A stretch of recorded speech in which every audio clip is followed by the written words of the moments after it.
sa ating lahat. Maaari po ba tayo tumayo para sa panalangin?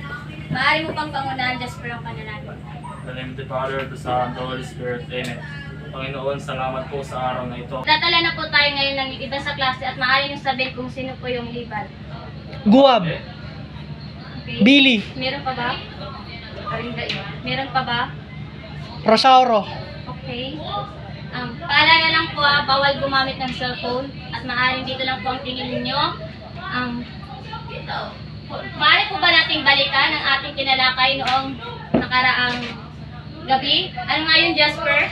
Ang ating pinalakay noong nakaraang gabi ay ang mga iba't ibang uri ng tula. Meron pa ba? Jelayka, ano ngayon? Ang tinalakay po natin noong nakaraang gabi ay tungkol sa iba't ibang antas ng panguri. Tama. So ngayon, dadako na tayo sa ating tatalakayin. Maaari niyo po bang kumpletuhin ng mga nawawalang litra? Meron na po kayong clue. Jasper, maaari tayo bang sagutan ng number 1?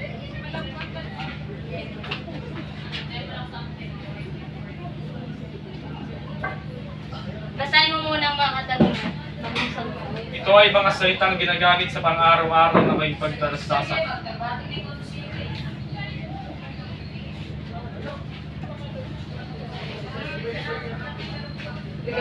Pangalawa, yung santo. Basahin mo muna bago mo sagutan. Ito ang mga salita mula sa ibang wika.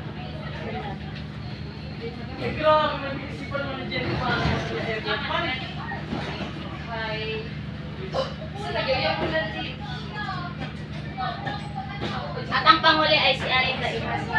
Ang mga salitang kilala at saklaw lamang ng pook na pinagagamitan nito.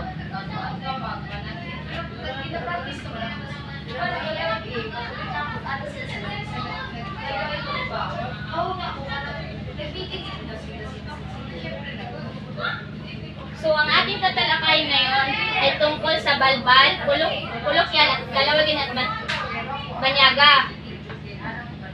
Ano nga ang dalawagin, balbal, kulokyan at banyaga para sa inyo?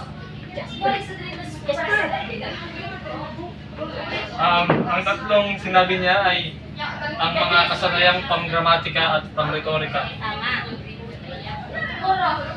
Naging madali ba ang pagbibigay ng kalugan? Bakit? Jelayka.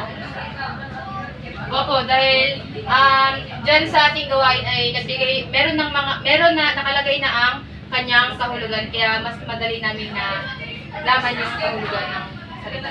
So ngayon, hahatiin ko kayo sa dalawang pangkat. Sa pagsisimulang pagbilang. Tatlo. So ngayon, maaari nyo bang sagutan kung ano ito yung ang mga litlang? Kuha kayo ng wala.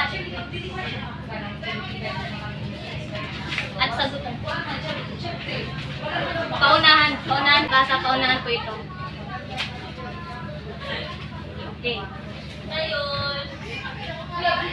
So ngayon naman, dumako na po tayo dito at kumuha na.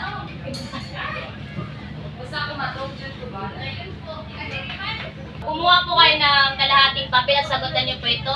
Bawal po yung may bura. Nasa huli ang pagsisisi, alam niyo na.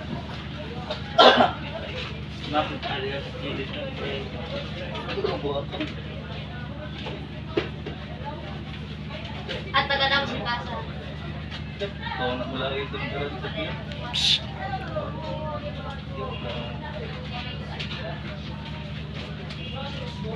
Tama, tapos na. At yun lang po, maraming salamat.